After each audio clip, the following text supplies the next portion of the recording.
नमस्कार।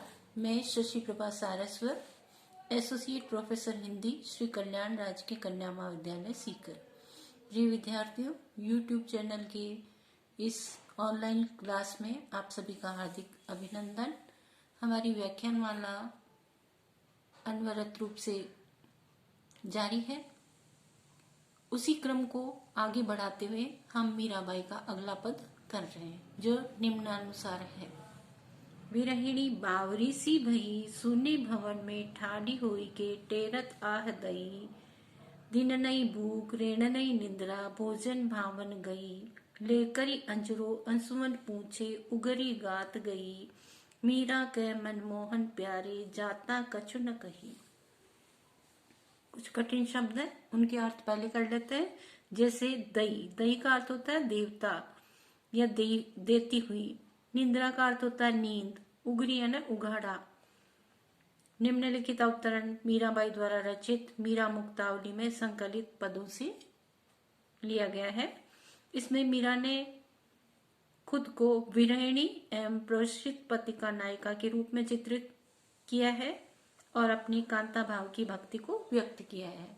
कांता भाव, माधुर्य भाव की भक्ति आप सभी वैसे तो जानते ही होंगे कि अपने आराध्य इष्ट देव को पति मान करके भक्ति की जाती है। वो कांता भाव की या माधुर्य भाव की भक्ति कहलाती है। मीराबाई ने भी भगवान श्री कृष्ण को अपना पति मान करके श्री कृष्ण की भक्ति की थी। बचपन से ही भगवान श्री कृष्ण की भक्ति में अनुरक्त रहा करती थी। माता की मृत्यु के पश्चात दादा के साथ बैठे हुए भगवान की भक्ति में मंदिर में अक्सर श्री कृष्ण कन्हैया के भजन गाया करती थी और दादा से कृष्ण भगवान की कथाएं सुना करती थी। एक दिन कोई बारात जा रही होती है और मीरा, जो कि बालिका है, अपने दादा से पूछ बैठती है कि ये घोड़े पर बैठ करके कौन जा रहे हैं।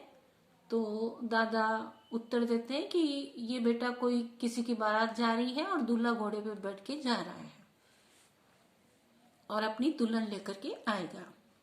तो अचानक मीरा सवाल कर लेती है अपने दादा से कि मेरा दूल्हा कौन है और कब घोड़ी पर बैठ करके आएगा, मुझे भी दूल्हा ला के दो, मेरा दूल्हा कौन है। तो दादाजी, अब छोटी बालिका थी, नन्ही गुड़िया थी, तो गुड़िया को उत्तर दे देते हैं कि तेरा दूल्हा देखी सामने बैठा है। भगवान श्री कृष्ण की मूर्ति को देख करके बोल देते हैं कि यही तेरा दूल्हा है। और तभी से वो मन ही मन श्री कृष्ण कन्हैया को अपना पति मानने लगी थी। बाद में इनका विवाह भी होता है। विवाह के पश्चात पति की मृत्यु के बाद स्वयं को भगवान श्री कृष्ण की भक्ति में अनुरक्त कर लेती है और श्री कृष्ण को अपना पति मान करके भक्ति करती है। तो विरहिणी मीराबाई कहती है, विरहिणी बावरी सी भई, मैं तो एकदम बावरी सी, पगली सी हो गई हूं। श्री कृष्ण के बिना बिल्कुल बावली सी, पगली सी हो गई हूं। मैं अपने सुने भवन पर खड़ी होकर वेदना भरी आह निकालते हुए ऊंची आवाज में प्रियतम को पुकारती हूँ। सुने भवन पे ठाड़ी हुई के टेरत आह दई। सुने भवन में, सुने महल पर, घर पर खड़ी होकर के वेदना भरी आह निकालती हुई ऊंची आवाज में प्रियतम श्री कृष्ण को पुकारती हूँ और अपने दुर्भाग्य को कोसती रहती हूँ। उस विरहिणी को दिन में भूख नहीं लगती है और रात में नींद नहीं आती। मीराबाई कहती है, न दिन में मुझे भूख लगती है और न रात को नींद आती है। भोजन की रुचि भी मेरी खत्म हो गई है। निरंतर मैं रोती रहती हूँ और आंचल लेकर आंसुओं को पोंछती रहती हूँ। तो कभी उघाड़े गात या खुले बदन में ही घर से बाहर आ जाती हूँ। अर्थात अत्यधिक विरह वेदना से मीराबाई कहती है कि मैं अपने शरीर की सुध बुध खो बैठती हूँ और खुले शरीर में अटारी पर खड़ी हो जाती हूँ। मेरे वस्त्र कहीं उड़ रहे हैं और मुझे अपनी सुध बुध नहीं रहती। मैं श्री कृष्ण कन्हैया को याद करती रहती हूँ, उनकी राह देखती रहती हूँ कि भगवान श्री कृष्ण, मेरे पति, मेरे प्रीतम श्री कृष्ण मुझे आकर के दर्शन देंगे। इस प्रकार मैं उनको देखती रहती हूँ। उनके मार्ग को अटारी पर खड़ी होकर के, अपने भवन की अटारी पर खड़ी होकर के राह देखती रहती हूँ। मीराबाई कहती है, स्वयं को ऐसी वीरणी मानती है और कहती है कि हे प्रियतम मनमोहन श्री कृष्ण कन्हैया सांवरिया, तुमने जाते समय या प्रवासी होते समय कुछ भी नहीं कहा था।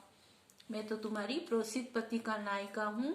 तुम जब गए तो जाते समय मुझे कुछ भी कह करके नहीं गए। मैं विरह में व्याकुल बनी हुई हर समय बावली सी सुने भवन में अकेले खड़े खड़े आपका इंतजार करती रहती हूँ, प्रतीक्षा करती रहती हूँ और आपको, हे कृष्ण कन्हैया, आपको पुकारती रहती हूँ। न तो मुझे दिन में भूख लगती है और न रात को नींद आती है। भोजन अच्छा नहीं लगता, कुछ भी कार्य करने को मन नहीं करता। जब से आप गए हो सब कुछ सुना सुना लगता है। विरह वेदना मुझे सताती रहती है। आप कब आकर के मुझे दर्शन दोगे? और जब आप गए तब भी हे मनमोहन, आपने कुछ भी नहीं कहा कि आप कब लौट करके आओगे। कोई भी संदेश मुझे नहीं दिया। विशेष टिप्पणी के अंतर्गत आपको निम्न बिंदुओं को अंकित करना है। वीरणी के पागल होने का वर्णन करने में उसके कई कारण भी बतलाए गए हैं। प्रियतम प्रवासी होते समय कुछ कहकर जाए तो प्रियतमा को विरह व्यथा कुछ सही हो जाती है, परंतु प्रियतम जाते समय कुछ न कहकर गए और फिर वेदना का अंत कहाँ हो पाता है। कि अगर जाते समय कृष्ण कुछ कह करके जाते कि मैं इतने समय बाद लौट करके आऊंगा, तो वह पीड़ा फिर भी सहनीय हो जाती है, परंतु ये तो ऐसा ही पीड़ा दे करके गए हैं, कुछ भी न बता करके चले गए। अनुप्रास और काव्यलिंग अलंकारों का प्रयोग हुआ है। उधरी गात गई मुहावरे का प्रयोग भाव गांधीर्य की दृष्टि से बड़ा ही प्रशंसनीय है। तो मीरा की विरह वेदना यहाँ बड़ी ही मार्मिक भावपूर्ण दृष्टि से प्रस्तुत की गई है। ये मीरा की विशेषता देखी गई है। पूरे वीडियो को सुनने के लिए आपको बहुत बहुत धन्यवाद।